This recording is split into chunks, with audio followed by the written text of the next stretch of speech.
buat penyertaan-Mu sepanjang hidup kami.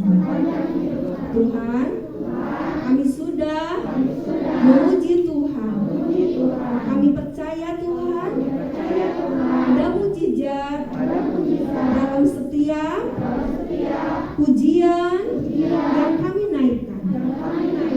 Tuhan Yesus, sekarang kami mau duduk diam mendengarkan firman Tuhan. Berbicaralah Tuhan lewat guru kami. Tuhan urapi guru kami dan kami semua. Hanya di dalam nama Tuhan Yesus Kristus kami sudah berdoa. Haleluya. Haleluya. Semua katakan amin. Ya, semuanya boleh duduk kembali. Terima kasih dilayani oleh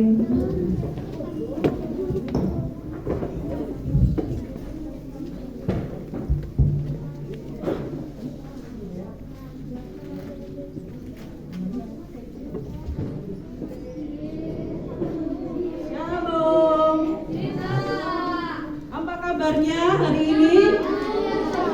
Luar biasa. Yes. Ya jawabnya gitu ya. Shalom. Apa kabarnya hari ini? Luar biasa. Yes. Kayaknya gak luar biasa deh. Karena kelihatannya masih banyak yang lemas. Jangan-jangan tadi belum sarapan. Sudah makan pagi belum? Iya, luar biasa. Nah, adik-adik yang dikasih Tuhan, beberapa hari ke belakang, beberapa minggu ke belakang sering terjadi hujan badai. Siapa yang pernah lihat hujan badai? Iya, ngeri ya, ngeri kan? Nah, kalau seandainya di sebuah lapang ya, di sebuah tempat ada tanaman yang sangat besar, nih lihat, kelihatan nggak dari sini? Tanaman pohon yang sangat besar, ya, pohon yang rimbun daunnya, yang batangnya kuat. Terus ada juga nih gambar rumput. Nah, pasti pernah lihat rumput dong? Ya, banyak di halaman rumah kita. Nih pertanyaannya, kira-kira kalau terjadi badai, hujan, dan angin jadi satu, yang bisa bertahan pohon besar atau rumput? Masa? Kenapa? Pohon besar. Ada yang jawab pohon besar. Ya, alasannya apa coba? Coba alasannya apa? Kenapa pohon besar bisa bertahan waktu ada badai, ada hujan? Alasannya apa?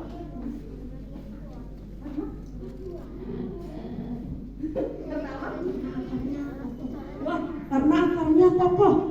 Jawaban dari siapa? Ya, Kiki menjawab, pasti pohon besar yang kuat di tengah badai karena akarnya kokoh. Tapi di sebelah sini ada suara yang menjawab, yang tetap berdiri teguh, apa? Rumput katanya. Siapa? Evan menjawab rumput. Alasannya apa, Van?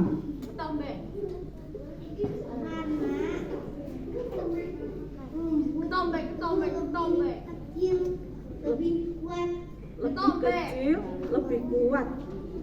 Coba. Ya, sekarang kita buktikan ada dua versi. Versi sebelah kanan jawabnya pohon besar yang bisa tetap tegak berdiri di tengah badai. Tapi sebelah kiri menjawab rumput yang bisa tetap tegak di tengah badai. Kira-kira setelah hujan badai berlalu, pernah nggak adik-adik semua mendengar laporan rumput-rumput tumbang karena badai? Ada nggak laporan di TV-TV? Nggak ada. Yang ada apa? Coba lihat gambarnya. Nih, saya tadi nge-print ada pohon yang tumbang di tengah jalan di Tasikmalaya. Gimana kira-kira ya? Tuh, ya banyak. Sampai Pak Polisi datang, sampai tim BPBD datang untuk menyingkirkan pohon yang tumbang karena badai. Tuh lihat dari belakang kelihatan nggak? Kelihatan. Terus ada satu lagi. Pohon yang tumbang ini tidak hanya menghalangi jalan, tapi ada yang sampai menimpa atap rumah orang. Aduh, kasihan. Nah, hari ini kita mau belajar satu hal. Sebuah pohon yang besar, yang mungkin akarnya kokoh, yang batangnya kuat, ternyata tidak tahan di tengah badai. Tetapi rumput yang cuma kecil, ya, yang dia kalau ada badai cuma ikut berayun kemana angin itu membawa dia ikut nunduk. Oh, anginnya datang dari barat, berarti dia nunduk ke timur. Anginnya dari selatan, berarti dia ke utara. Dia tidak pernah menentang arah angin. Tapi pohon besar suka menentang arah angin. Anginnya ke sana, dia tetap bertahan. Dahannya pengennya ke sana, tapi batangnya tetap berdiri di tengah-tengah. Akhirnya apa yang terjadi? Patah. Nah, ada sebuah cerita juga yang menceritakan kisah seorang raja di negeri Babel, namanya Raja Belshazzar. Raja ini mengundang ribuan pegawainya, para pembesarnya, untuk menghadiri pesta.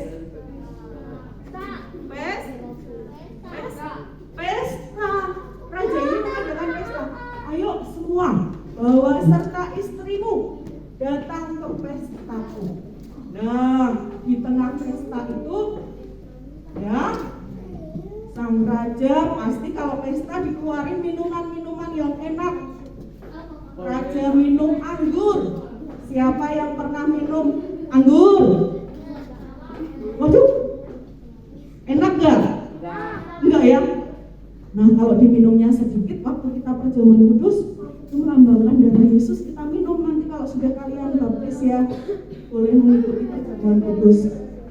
Tapi yang diminum Raja Belshazzar ini lebih dari ukuran yang seharusnya, sampai dia akhirnya terhuyung-huyung mabuk karena minuman anggur. Di tengah rasa mabuknya, dia bilang ke prajuritnya, "Hei prajurit, tolong keluarin semua perkakas yang diambil ayahku Raja Nebukadnezar yang berasal dari Yerusalem, yaitu gelas-gelas, cawan-cawan atau gelas ya kalau di sini sebutannya, yang terbuat dari emas dan perak. Bawa ke sini. Kita akan minum anggur pakai cawan emas dan perak itu." Bawa keluar oleh prajuritnya. "Ini raja, alat-alatnya, sampaikan ke rajanya." Terus raja dengan berani-beraninya menggunakan alat-alat yang ada di bait suci Tuhan yang dari Yerusalem untuk minum anggur, untuk pesta. Di situ dia merasa sombong. Nih, siapa yang bisa menggunakan alas dari emas untuk minum anggur? Kita biasanya dari plastik, paling bagus dari kaca, betul nggak? Nah, si raja ini pakai cawan emas. Dia sombong. Di tengah-tengah pesta yang sedang berlangsung, ada sebuah tangan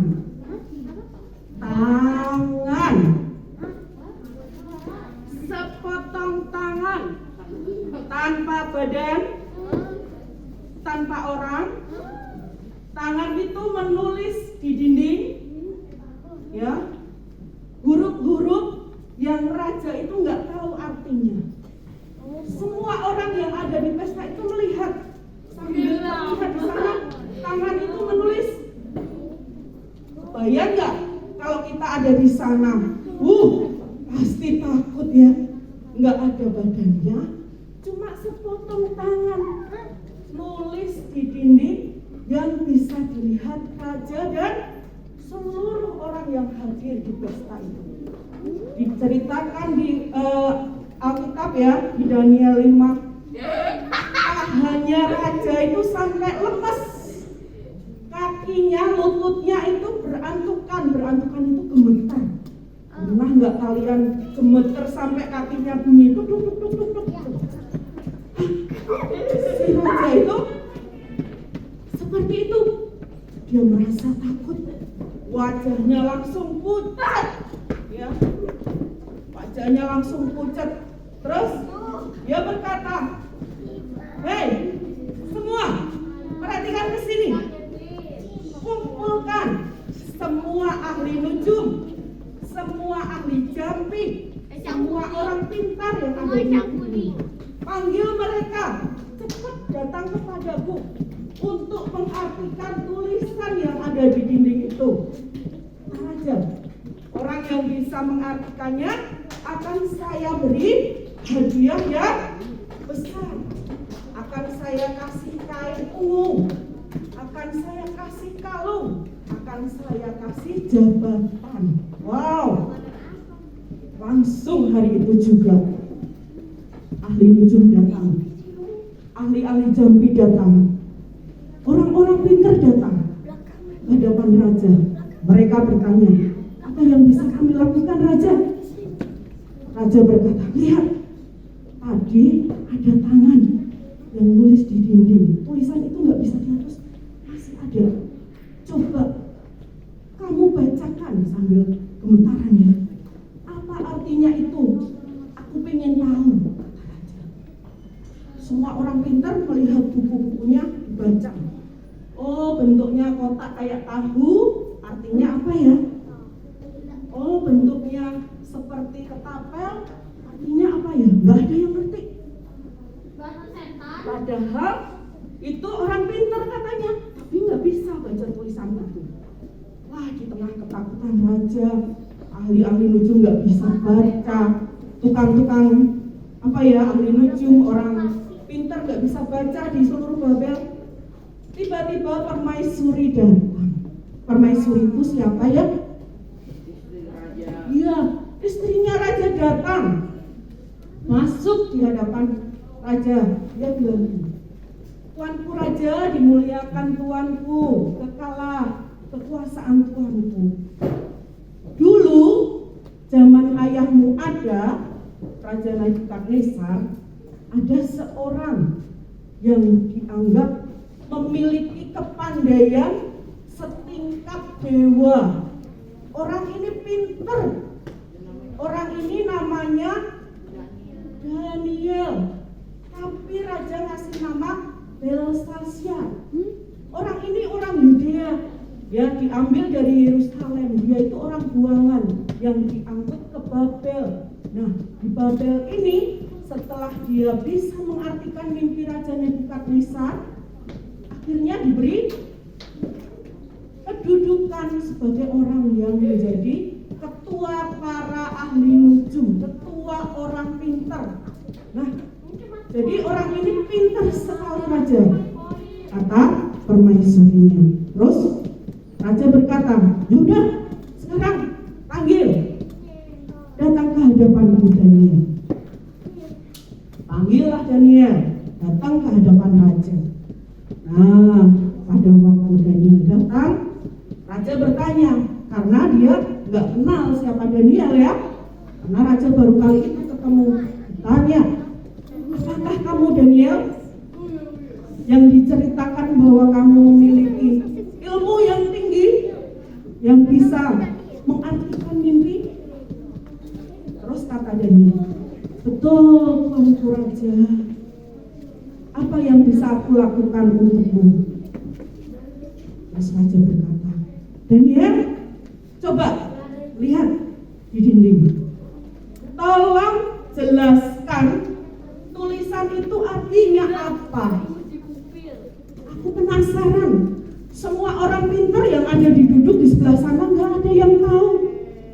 Coba kamu buktikan bahwa kamu ini orang yang memiliki kemampuan para dewa yang bisa menjelaskan sesuatu yang orang lain nggak tahu, kata raja.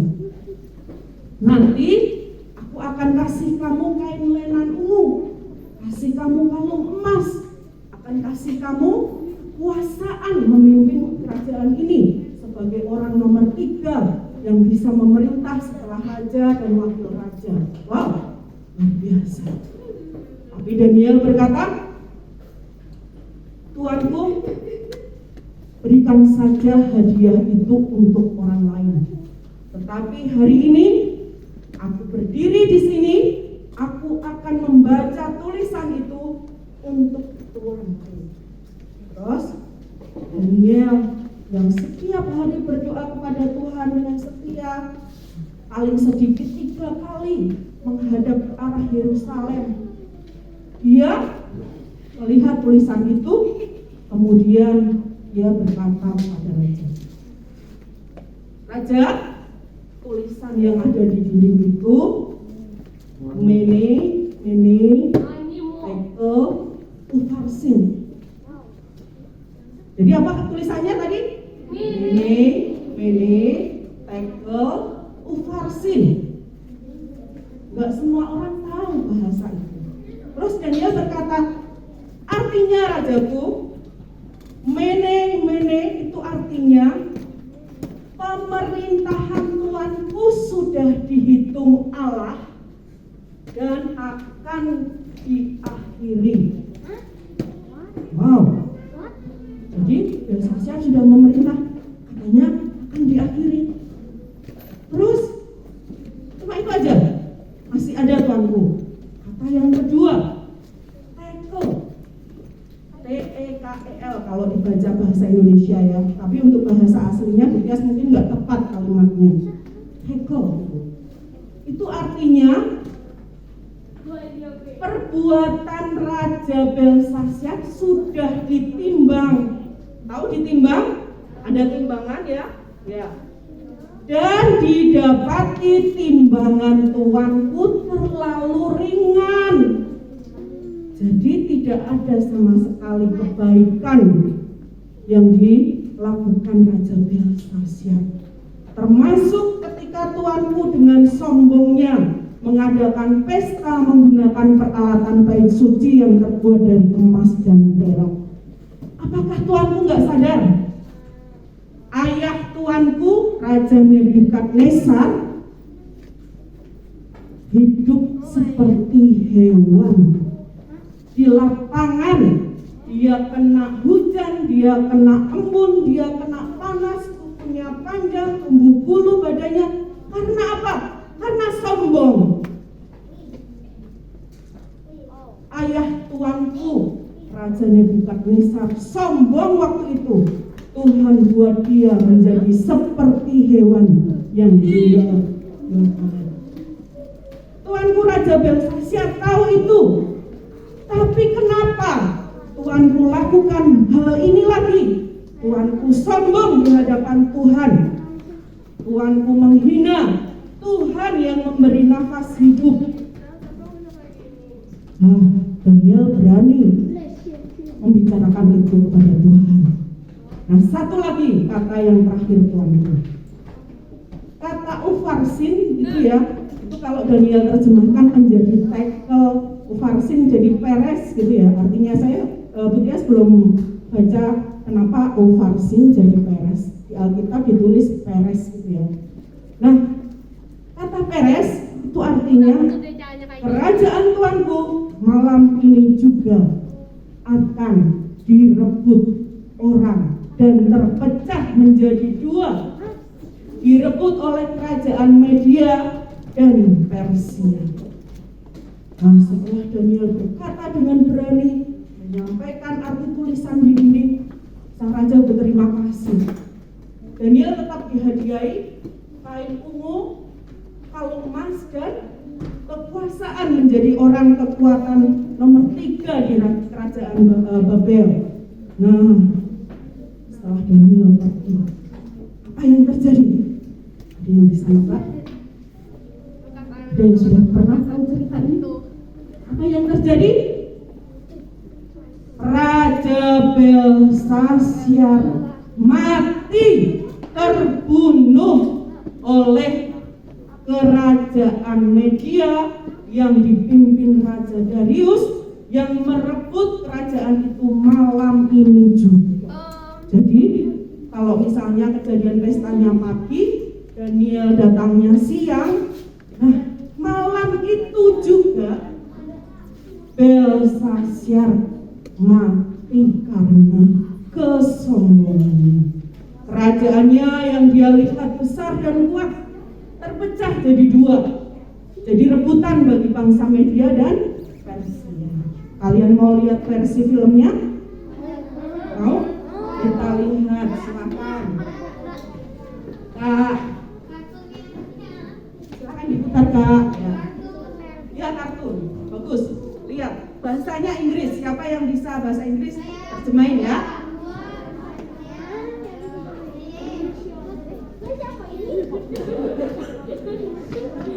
Yang bisa bahasa Inggris bantu temannya. Jadi tulisannya film Daniel, Writing on the Wall, tulisan di dinding. Nah ini Raja Belshazzar pesta. Lihat dia bawa gelas atau cawan emas. Yang lainnya ikutan pakai perak. Lihat warnanya, yang sebelahnya warnanya putih. Kalau Raja Belshazzar warnanya kuning, berarti emas dan perak, alat-alat dari rumah Tuhan. Nah, dia berpesta sambil menyembah Allahnya yang dibuat dari logam, dari kayu, dari tanah. Nah, tuh lihat, tiba-tiba waktu mabuk ada tangan yang nulis, tangan tanpa badan, tanpa kepala, nggak ada tubuhnya, nulis dengan telunjukan di dinding. Ya, semua orang ketakutan, kaki gemeteran rajanya. Dia permaisurinya yang menyarankan Daniel untuk dipanggil. Permaisurinya menceritakan siapa Daniel.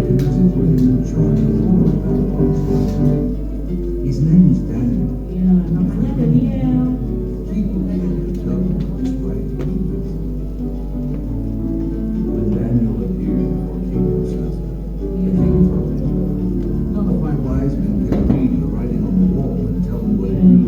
Dia menceritakan arti yang sudah dia sampaikan tadi ya kepada raja. Ini Danielnya datang. Semua orang ketakutan.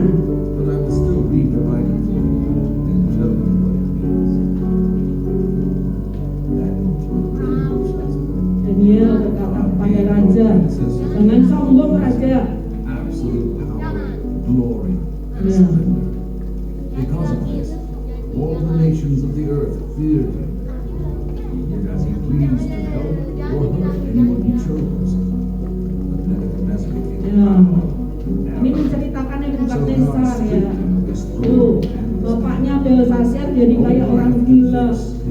Dia tumbuh hidup di luar, rambutnya panjang, kukunya panjang kayak binatang. Dia bilang, raja kamu tahu bapakmu kayak gitu, tapi kamu tetap melakukan hal yang salah, sombong, dengan menggunakan alat yang dari bait suci. False gods who cannot see or hear or understand. In all of this, you did not honor God or His hand in your life. Kamu sudah tidak menghargai Tuhan, nggak menghormati Tuhan. yang memberi nafas hidup kamu. Kata Daniel. King Nebuchadnezzar. This, the inscription says, Mene, Mene, Tekel, Parsa. Tulisannya. Mene means numbered. God has numbered your days. Itu jam pasir ya, menunjukkan waktu. You have been weighed Nah on the ini scales. timbangan, tekel itu ditimbang, didapatnya terlalu ringan. Peace divided. Dan kerajaannya akan terpecah. To be given to the Medes and Persians, Ya, kerajaannya direbut jadi dua. just as the king had promised. Nah, Daniel tetap diberi hadiah oleh raja ya. That very night, Nah, pada King malam hari, Belshazzar was killed. His kingdom was given over to another. kerajaan Babel diserang kerajaan Media. Iya, terima kasih Kak. Adik-adik, Tuhan Yesus itu raja di atas segala raja, dia pemilik surga, dia pencipta kita. Tapi nggak pernah sekali-kali Tuhan memberi contoh kepada kita. Dia jadi Tuhan yang sombong. Tuhan sangat memberi pelajaran dan contoh kita menjadi seorang yang rendah hati. Jadi kalau kita ini ciptaannya, boleh nggak sombong? Enggak dong. Ya. Ini kadang-kadang kalian lupa di sekolah kalau sudah mulai ketemu temannya. Lihat-lihat. Aku punya HP baru nih. iPhone 25. Ya, belum keluar tapi saya udah punya. Kaya kan aku? Harganya berapa? 150 juta. Ih, sombong. Terus datang lagi. Lihat kakiku, lihat kaki di bawah. Kenapa emangnya? Sepatuku baru. Aku beli dari Amerika kemarin. Aduh, nggak punya apa saya nanti dia belikan. Mau? Oh, nggak mau. Ya udah. Ya, ada yang suka pamer barang-barang yang dipakai. Jangan sekali-kali. Nggak boleh ya? Siang hari ini Tuhan memberi teladan, memberi pesan kepada kalian untuk menjadi anak-anak yang rendah hati. Tidak boleh sombong. Kalau sombong nanti kayak pohon yang patah kena badai tadi, atau seperti Belshazzar yang mati terbunuh karena tidak menghormati Tuhan. Jangan sampai anak-anak sekolah minggu di sini punya sesuatu yang lebih dari temannya, sombong, pamer, suka flexing ya bahasa kitanya. Pamer ini loh, bajuku 300 juta, celanaku nih harganya 1 miliar. Tahu nggak jam tangan ini 12 miliar loh. Ini cincin berlian harganya tahu nggak? 1,5 triliun. Sombong. Hati-hati, jangan jadi orang sombong, rendah hati. Ya, mari kita berdoa. Semuanya lipat tangan. Yuk, sungguh-sungguh tutup mata. Yuk, Budias tunggu sampai semuanya sungguh-sungguh. Ayo, lipat tangan semuanya.